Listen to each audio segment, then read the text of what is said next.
Each day, you are one of over 100,000 students, faculty, staff, and visitors whose destination is a University of Minnesota campus. How does everyone get to campus? Public transit is the most widely used way to get to campus, either buses or light rail trains.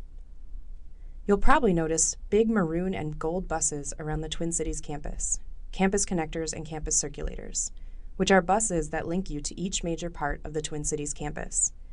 Campus connectors provide direct bus service to and from the St. Paul campus, the East Bank, and the West Bank. Campus circulators provide bus service to specific areas on each campus. Connectors and circulators run frequently and are free for you to use. Locate your closest transit stop and explore maps and schedules with the Gopher Trip app. In the Twin Cities, Metro Transit buses and light rail provide more than 30 direct routes to campus. They also have an easy-to-use app which shows transit stops, schedules, and fares. The Metro Green Line light rail, which connects downtown Minneapolis and St. Paul, has 3 stops on campus, on the West Bank, East Bank, and in Stadium Village. A campus zone pass allows you to ride between the 3 campus light rail stops for free. The Metro Blue Line light rail isn't too far from campus either. It connects downtown Minneapolis with both the Mall of America and the airport. Explore the Metro Transit website to download the app, plan trips, search bus routes, and also find park and ride locations. Plan on taking city transit often? Order a U-Pass. You get unlimited bus and train rides in the Twin Cities Metro for a discounted student rate. University Paratransit Service provides free curb-to-curb service on the Twin Cities campus for any university member with short or long-term disabilities. You can make a reservation online or call the University Paratransit appointment line. In Duluth, you can ride to and from campus or anywhere in the Twin Ports on a DTA or Duluth Transit Authority. Free and unlimited bus rides on the DTA are supported by your transportation fee. Your U-Card works as a DTA bus pass. Explore the DTA website for bus stops and schedules.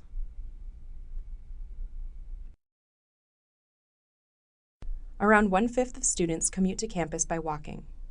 And, while on any campus, walking is the easiest and most convenient way to get around. In the Twin Cities, you can use a series of campus tunnels and skyways called the Gopher Way. It comes in handy during the cold winter months. Follow the signs around campus or find your route on the Gopher Way map. The Twin Cities campus provides campus security escorts to make sure your campus walk is safe. Call 612-624-WALK to get an escort. Nearly all of Duluth's classroom buildings are connected by a series of concourses. Duluth's Safe Walk Escort service is available on campus as well. We encourage you to use these services, especially when walking alone or at night. Always err on the side of safety. The Twin Cities and Duluth pride themselves on being some of the most bikeable cities in the United States. You can find bike lanes and secure bike parking in most areas of each campus. The UM Twin Cities Parking and Transportation Services and UMD's Bike to Campus program websites provide you with resources for bike repair, bike helmet safety, and rules of the road. Ride-sharing and car-sharing are becoming increasingly convenient and a smart alternative to driving and owning a vehicle. To connect with others and reduce traffic congestion, the university offers carpool options and incentives with Gopher Rideshare. Consider using Our Car, the car-sharing provider on the Twin Cities campus. And on the Duluth campus, check out Bulldog Car Share. Here's our advice for driving to and parking on campus. Plan ahead. Parking on or near campus can be frustrating. There are 2 types of parking on the Twin Cities campus, public and contract. Public parking consists of parking ramps, lots, garages, and meters, and is available to everyone. Do you need parking for the whole day? Then look for public parking lots. Public parking lots are the #1 and most affordable choice for parking if you don't have a contract. Do you need parking but for less than an hour? Parking meters are an option. Rates, payment methods, and maximum parking times are posted on each meter.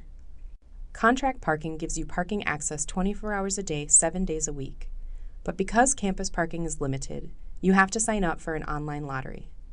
Explore the Public Transportation Services website for lottery information and contract costs.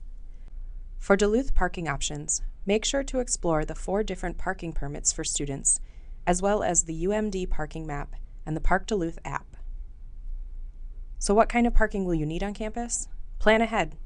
Campus parking maps and online navigation apps are your friends. Do you plan to drive a vehicle in Minnesota but don't have a state-issued driver's license? Minnesota state law allows you to apply for one no matter your home state or country. If you choose to drive, your vehicle must have insurance. Use the Resource Hub to explore driver's license and car insurance information. If your home country is outside the U.S., think about getting an international driving permit before you arrive. It is valid for your first 60 days in the U.S. Check if your home country issues an international driving permit, which is a translation of your driver's license from your home country. The Minnesota Driver and Vehicle Services issues driver's licenses and ID cards. You'll need to study and pass a series of tests to get your driver's license, so it's a good idea to look at those requirements and find a testing location. Let's face it, finding a place to live in a new city can be stressful. We've equipped you with on- and off-campus housing and rental suggestions to help you with your search. Twin Cities offers on-campus housing options for graduate students, including 2 family student housing properties for students with children. UMD does not provide on-campus housing for graduate students. The majority of graduate students live off-campus. On-campus housing is limited and isn't guaranteed for graduate students, but you can sign up to be put on a waiting list. Begin your housing search as early as you can by exploring city maps and university off-campus housing websites. Make sure to explore the Resource Hub for more information on city and neighborhood guides. Renting and leases can be complicated, and some landlords don't always have your best interests in mind. University Student Legal Service offers resources and will help answer your housing questions and make sure you know your rights and responsibilities as a tenant. It's true. Minnesota has cold and snowy winters. What doesn't make the headlines, though, is our 4 distinct seasons. Winter, spring, summer, and fall each have their own charming characteristics and offer a little something for everyone. Having 4 distinct seasons can mean changes in your physical and mental health. How you feel mentally and physically, the types of clothing you need, and how you navigate your city and campus often change throughout the year, depending on the season. Minnesotans love the winter, but winter weather has its challenges. We want you to safely get around your campus and your city. You can always go to the Safe Campus website for links to comprehensive resources, but here are some of our tips. Staying hydrated is the most crucial thing to remember in cold weather. Drink a lot of water in the winter. When you must be outside during extremely cold weather, keep it brief and wear warm, layered clothing. Know the wind chill, which is how cold it actually feels outside. Wind chill equals air temperature plus wind speed. Know if a snow emergency is declared. A city declares a snow emergency after significant snowfall, so snowplows can clear the streets. If parked in certain areas, you need to move your vehicle during a snow emergency. If you don't move your vehicle, you risk getting towed. Be extra careful as you walk and bike, and avoid slips and falls. Track buses using the Gopher Trip or Metro Transit apps so you know when the next bus will arrive. Try not to walk alone.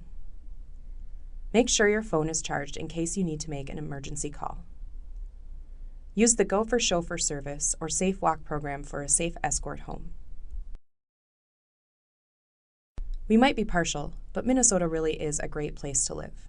As a state, Minnesota ranks high in quality of education, healthcare, arts, and entertainment. Grad school will demand a lot of your time and attention, but we encourage you to explore the state, the Twin Cities, Rochester, Duluth, and Greater Minnesota too. Whether this is your first experience in Minnesota, or if you've lived here for a while, we invite you to learn more about its history and be an active part of its present. The Resource Hub offers links to Minnesota's history and politics, demographics, outdoors and recreation, and arts, entertainment, and food. The Twin Cities Multicultural and Religious Directory serves to inform new and current students, staff, and faculty about resources and services within the Twin Cities area. You can view the directory by major category or the primary community served. What is Minnesota nice? Minnesotans are generally very friendly and polite, but often that's as far as it goes. Many Minnesotans have lived here for generations and have well-established social and family ties.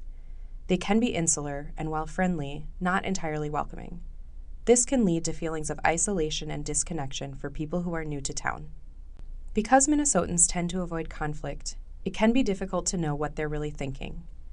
Many transplants find this aversion to confrontation extremely frustrating, which can make it hard to have spirited conversations about difference and give or receive honest feedback that can lead to positive change.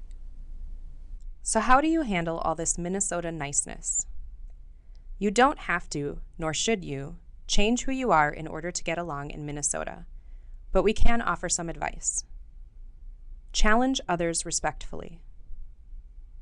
Be proactive about meeting new people, socializing, and proposing fun activities. Practice humility. Minnesotans are distrustful of anyone who boasts too much.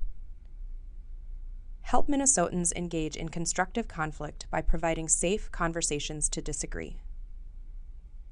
Be assertive and demonstrate how it's possible to be direct without being rude.